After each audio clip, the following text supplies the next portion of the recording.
get when I would bring this up seems to be the real world now.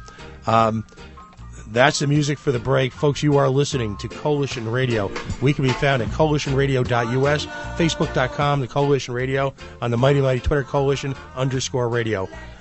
We'll be joining Ethan in his quest for the General Assembly right after this break. Be right back at you. AM 790 Talk and Business is your home for Imus in the Morning, Brown Sports, and great local and national talk. You can check out the podcasts of your favorite AM 790 shows at 790business.com. Imus in the Morning, Brown Sports, and great local and national talk, all on AM 790 Talk and Business. AM 790 Talk and Business is your home for Imus in the Morning, Brown Sports, and great local and national talk. You can check out the podcasts of your favorite AM 790 shows at 790business.com. Imus in the Morning, Brown Sports, and great local and national talk, all on AM 790 Talk and Business. For delicious, fresh, authentic, fresh-made, daily homemade food, come to Roma on the Hill. Roma on the Hill always offers professional, courteous service where they treat you like family. For the freshest and best variety of Italian pastry, come to Roma. For the best express lunch, wood-fired pizza, panini, subs on the Hill, come to Roma. For private, corporate events and catering with over 25 years of experience, come to Roma. For classic Neapolitan-style cucina, Fridays and Saturdays, you guessed it, come to Roma. Call for reservations at 401-331-5000 or visit romaprov.com. Hi, my name's Bob. Hi, Bob. So I see this ad on TV. It says I can reduce my debt by 50%. So I call. They told me to stop paying my bills, stop talking to my creditors. It didn't seem right, but they said they'd take care of everything. I gave them thousands of dollars, but most of it went to their fees. Getting out of debt is neither quick nor easy. There are those who will tell you anything just to win your trust. Sounded perfect. I did everything they told me to do. They never paid my creditors. They didn't even contact them. Turns out I'm even more in debt because the fees and the interest on my cards kept piling up. Bad advice from so-called experts can make your financial situation worse. And the bank turned me down for a mortgage. And that's when I realized my credit was shot. I should have gone straight to my creditors to begin with. There is a better way to get help. Talk to your creditors directly, or to find a nonprofit agency near you, visit debtadvice.org. Debtadvice.org. Real solutions for real people. This has been a public service message. This is the Bloomberg Business of Sports Report. I'm Eben Novi-Williams. Dallas Cowboys running back Joseph Randle was fined over $29,000 for shoplifting $80 in cologne and underwear. In what he has called the biggest mistake of his life, Randle was caught this week stealing from a Dillard's department store outside Dallas. The 22-year-old backup was fined 1 week's salary by the team, but will be on the field this week against the Giants. Randle was arrested Monday after security cameras caught him stuffing polo underwear and Gucci cologne into his bag and then leaving the store. He was confronted by security officers in the parking lot, arrested, and later released on writ bond. Randle was fined $29,117. That's 1 week of his $495,000 base salary.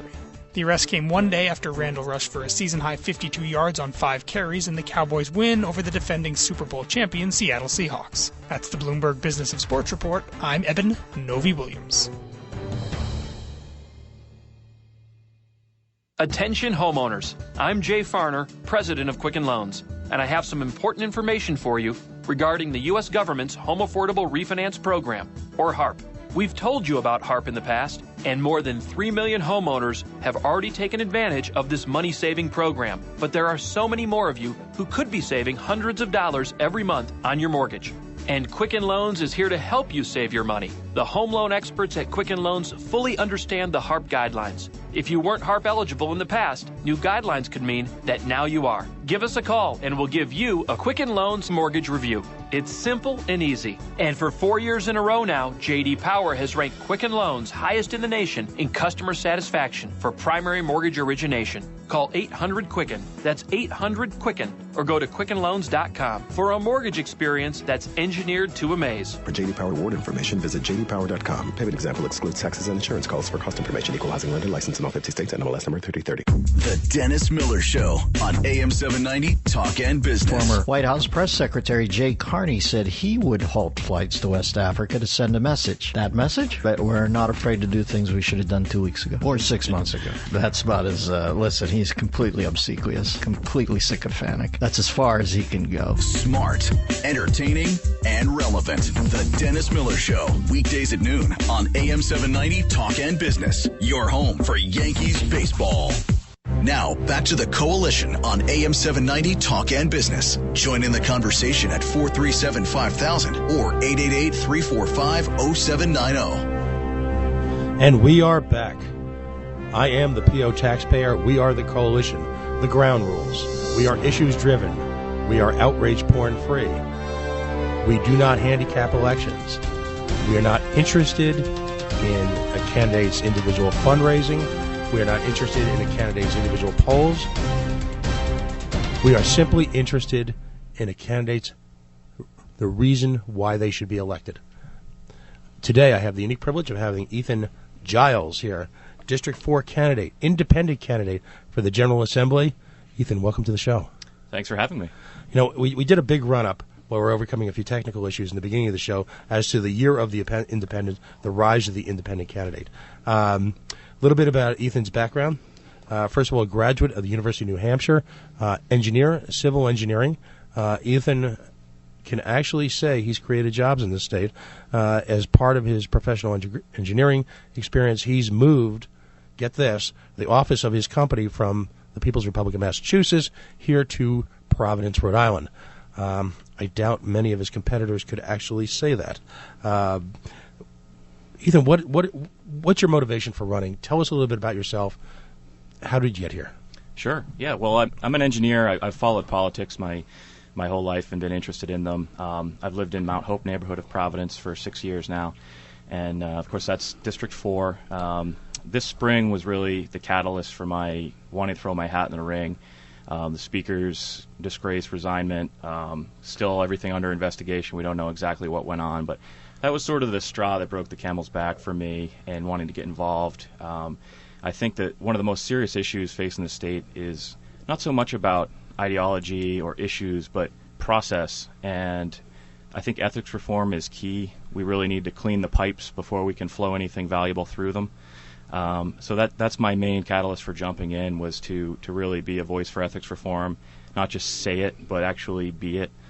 My background is in the private sector. Since graduate school, I've been working in environmental consulting.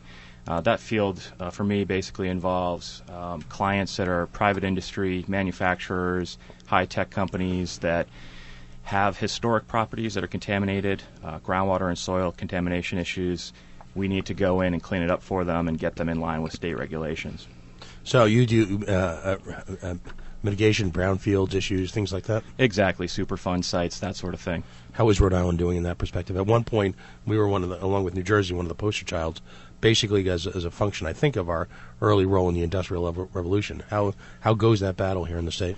I think we do all right, but I think a lot of it is so dependent on property transactions. A lot of these regulations kick in when a client is trying to sell a property. So if the commercial property market is not strong, then the cleanup industry is not going to be moving quickly. Interesting point. It's something that's a causal relationship I hadn't understood before. So the continued, I'll call it moribund nature of our economy here in Rhode Island is actually dragging back our efforts at site remediation and really environmental progress. I think so, yeah. You still have a lot of those old mill properties and things that have just sat for years, and there's no investment that'll pay for that kind of remediation. It's actually a huge problem up my way in Woonsocket. We have a lot of brownfields, some of which have been remediated really beautifully, others of which sit there festering, basically, because nobody wants to put a tax lien on the property because the city doesn't want to take responsibility for it, or the state doesn't want to take responsibility for the cleanup, because we honestly don't know what's in there until we dig it up and get into it. And it could be, these are like those onion things, like the more you peel it, the more it stinks. The deeper you dig, the more toxic and deeper those chemicals go and more potent they are. So Why the choice to run as an independent? You had a very first of all, editorial note that you are running for the seat that was formerly occupied by Gordon Fox, correct? And currently, correct. Right. So yes, he hasn't really truly gone away, has he? No, he's still the representative for the district, but he's sort of disappeared. You all must be very proud. You had a crowded primary. Again, we typically don't follow on electoral politics, but part of the story is here Ethan's desire to run as an independent. So after a crowded primary, the Democratic Party had their coronation. You've chosen to run as an independent. What was some of the thought process behind that? Sure. Well, I've been asked a number of times, was this a strategic move? I'm running on the east side of the Providence. It's very highly liberal district, well-educated. People really care about progressive issues there. So they asked, well, are you really a Republican and you just wanted to be able to run with some level of success, so you didn't want the R next to your name? And the answer to that is absolutely not. I've always felt that I am actually an independent. The issues I care about fall on all sides of the spectrum, depending on the issue. So being an independent was a real choice for me that allowed me to sleep at night, be honest with myself, and not line up with a group of individuals that I may not necessarily agree with fully. Now, in Ian Donis's piece this week, they spoke about a kind of an ad hoc, I'll call it a collegial group of independents that formed. Tell us a little bit about your involvement in that and where that came from. Sure, yeah. So it was actually originated because Jonathan Valicilla, who's a candidate for state rep in Pawtucket, reached out to me and Louis Vargas, another candidate in Providence District 12, and said, hey, we should get together. There's a lot of independents running this year. Let's talk. Let's share ideas. Let's see what we agree on. Maybe let's help each other out on campaigning. Not anything financial or formalized. But so we started a series of meetings. We kind of snowballed up to 7 or 8 candidates that we were able to put out a press release with last week that said, hey, we're a coalition of independents. We all agree that ethics reform is one of the most critical issues in this state right now. We all are willing to work together. We don't agree on everything, but we're here to offer our voices. We're here to cooperate. We're here to work together and solve problems, and not be beholden to ideology or party leadership structure, which is also another kind of entrenched barrier here. I can't believe that a group of people in politics actually got together and put aside their individual differences to focus on the greater good. It's shocking. It's utterly shocking in this state. It's unfortunate that it's novel, but... Was Mattiello at the meeting? No. He didn't return our invitation. Just kidding. Well, this was one of the things that I thought about this kind of rise of the independents here is, in a perfect world, and all these independent candidates make it to the General Assembly, you've now created a voting block. But the problem with independent candidates is you don't have this overriding political philosophy or a political party to kind of guide you through. So who do you caucus with? But if you can get enough people in there and create this kind of block that says, look, we may not agree on everything. In fact, we disagree on a lot of things, but we agree that 1, 2, and 3 are the things that we need to be focused on to get this done, and create that voting block. You've done something pretty significant in the General Assembly.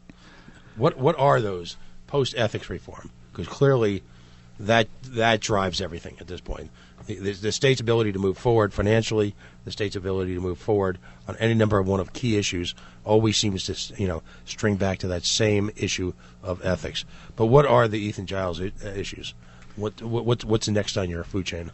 Sure. Following ethics reform, I think the most critical is economic growth, and everyone and his brother is paying lip service to it the past few years. What I'm looking at is, there hasn't been real movement, with the exception of the lowering of the corporate tax, on creating a more regionally competitive economic environment. Mm-hmm. So what we really need to look at is, what are Massachusetts doing? What are Connecticut doing? Are we looking like a place where people want to start a business, move a business? And the answer right now is still no. And some of I dealt with this personally when I helped move one of our Massachusetts offices to Rhode Island, and running into all sorts of delays with things as simple as building permits, fire safety inspections, things like that delayed our project by weeks and months.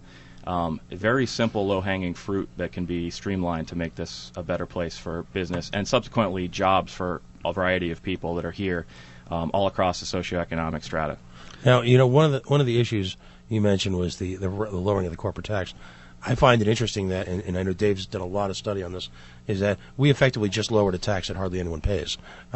You actually have to have, significant corporate success to pay the highest levels of that corporate tax, and most of those people have an army of expensive lawyers, a la CBS, David Meyer's favorite bogeyman,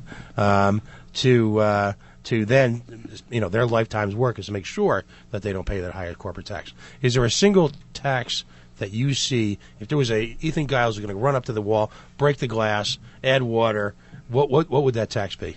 No, there's no silver bullet like that. I think it's an across-the-board thing. I really think it's a combination of the corporate sales